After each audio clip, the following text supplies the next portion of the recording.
घान्द्रुक समुद्र सतहबाट करिब 2000 मिटर उचाइमा रहेको आफैमा निकै सुन्दर गाउँ। पर्यटकीय स्थलको रूपमा चर्चित यो गाउँ यहाँका परम्परागत ढुङ्गे घरहरू र वरिपरि फैलिएको हिम श्रृङ्खलाले जो कोहीको मन लोभ्याउँछ। यहाँ आएपछि फर्किएर जानै मन नहुने। बादलले छोएको गाउँको शान्तता, हावाको मिठास र टाढाबाट देखिने हिमालको मुस्कान। यहाँ प्रकृतिले कथा भन्छ र यात्रु त्यो कथाको एक हिस्सा बन्छन्। र त्यही कथाको एक हिस्सा बन्न हामी निस्कँदैछौँ घान्द्रुकतर्फ। सहरको व्यस्तता पछाडि छोडेर जीवनको भागदौडले केही समय थाम्ने मौका दिँदै र फर्किँदा यादहरूको एउटा सानो सङ्गालो लिएर फर्किने आशमा।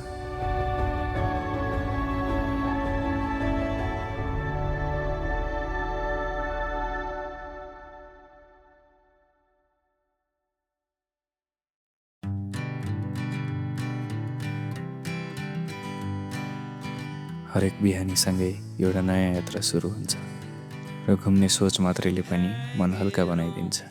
तर साँच्चै भन्नुपर्दा जीवन आफैमा एउटा यात्रा हो, जहाँ काम, समय र अनुभवहरू हरेक दिन नयाँ मोड बनिरहन्छन्। जीवनमा आउने असुविधा र दुःखहरू उकालो बाटोको यात्रा जस्तै हुन् र खुसी र सफलताहरू ओह्रालो बाटोको यात्रा जस्तै। र जति बाटो उकालो ओह्राली र घुमाउरो हुन्छ त्यति नै यात्रा रमाइलो लाग्छ, नत्र त यात्रा एकैछिनमा सकिन्छ। Some days are bad, bad at best. काठमाडौँको व्यस्तता र दैनिक हतारबाट टाढा यो यात्रा सुरु हुन्छ केही समयको विश्रामका लागि। 3 दिनको छोटो योजना मन र शरीरलाई फेरि ताजा बनाउने उद्देश्यको साथमा। काठमाडौँबाट 260 किलोमिटर टाढा र अहिले आधीभन्दा बढी बाटो राम्रो भएकाले आज बेलुकासम्म पुग्ने अपेक्षाको साथ हामी अगाडि बढ्यौँ। धार्केबाट सुरु भएको बाटो बिस्तारै अगाडि बढ्दै वरिपरिको दृश्यहरू निहाल्दै जाँदा मनमा छुट्टै आनन्द लाग्छ। सायद त्यसैले यस्ता यात्राहरू झन् खास लाग्छन्, जहाँ यात्रा गन्तव्यसम्म सीमित रहँदैन, हरेक पल आफैमा खास बन्छ।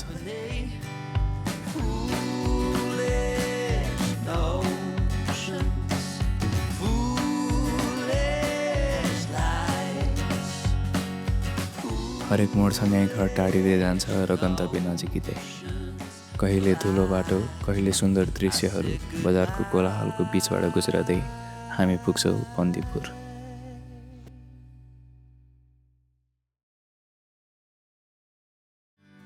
Spending the night in Dixon,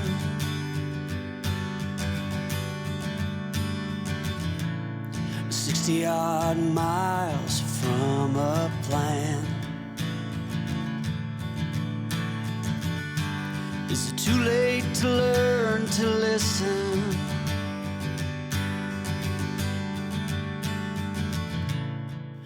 अहिले भने हाम्रो लागि बन्दीपुर एउटा छोटो विश्राम स्थल जस्तै भइसकेको छ। पोखरा जाँदा होस् या मनाङतर्फको यात्रा, बिचमा एकछिन यहाँ रोकिएर फेरि निरन्तर यात्रामा अगाडि बढ्ने ठाउँ। मुगलिङ पछिको यो सुन्दर बाटोमा बाइक चलाउनुको मजा नै बेग्लै छ। अहिलेको यो राम्रो बाटोले गर्दा पोखरा निकै चाँडो पुग्ने भएको छ। तर त्यो मजाको बिचमा पनि सुरक्षित रूपमा सामान्य गतिमा चलाउनु जरुरी हुन्छ। यही बिचमा हामी पोखरा आउँदै हेम्जातर्फ लाग्छौँ। यसपटक हामी पोखरामा बसेनौँ किनकि हामीलाई बेलुकासम्म घान्द्रुक पुग्नु थियो। हेम्जाको फराकिलो बाटो, खुला आकाश, हावा छिर्दै बिस्तारै हामी घान्द्रुकतर्फ अघि बढ्छौँ र यात्रा झन् रमाइलो हुँदै जान्छ। यही यात्रामा बाटोको मिठास अझ बढ्छ। हरेक मोड, हरेक दृश्यले हरियाली, अग्ला पहाड र हरिया रुखहरू देखाउँछ।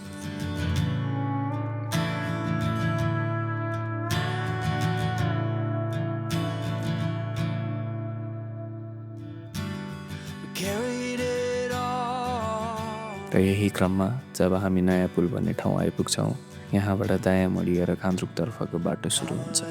Miles as we go, a line at a time, or a sad swan song, offering up purple prose. जब हामी घान्द्रुक जाने बाटोमा छिर्यौँ, हावा नै बेग्लै थियो र बिस्तारै दिन पनि साँझतिर ढल्किँदै गयो। खोलाको आवाज, खुला बाटो र अनगिन्ती यादहरू पुगेर यो यात्रा निरन्तर अगाडि बढ्दै थियो। बाटो छेउछाउका साना पसलहरू, कहिले हरियाली त कहिले पहाडका भित्ताहरू। यात्रा बिस्तारै आफ्नो लयमा बगिरहेको थियो। हरेक मोडसँगै दृश्यहरू बदलिँदै जान्थे र मन पनि अझ शान्त हुँदै गइरहेको थियो। सहरको कोलाहल धेरै टाढा छोड्दै अब बाँकी थियो उकालो बाटो, शान्त वातावरण र यात्राको आफ्नै धुन। पहिलेको तुलनामा अहिले घान्द्रुकको बाटो निकै राम्रो भइसकेको छ। यस्ता घुमाउरा बाटाहरूमा सम्भव भएसम्म आफ्नो लेनमा सुरक्षित रूपमा चलाउन जरुरी हुन्छ, किनकि यहाँ निरन्तर सवारी साधनहरू, बस, जिप, स्कर्पियोहरू चलिरहन्छन् र हरेक मोडसँगै अब घान्द्रुक कति टाढा होला भन्ने उत्साह अझ बढिरहन्छ। अन्ततः घान्द्रुक पुगेपछि बाइक पार्क गरेर हामी बिस्तारै पैदल होटलतर्फ लाग्छौँ।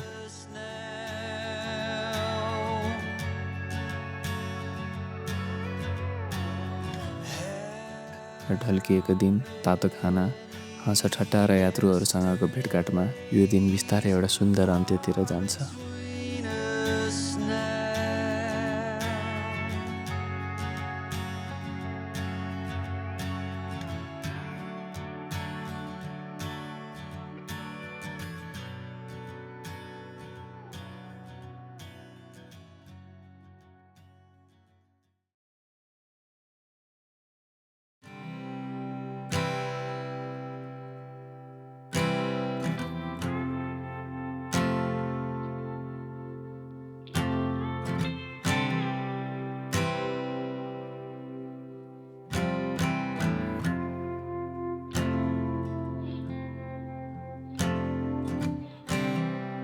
And when you go, I will fall back apart.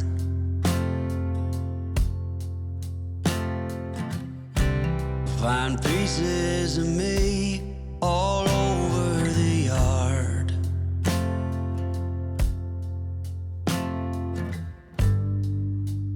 In this house of cards.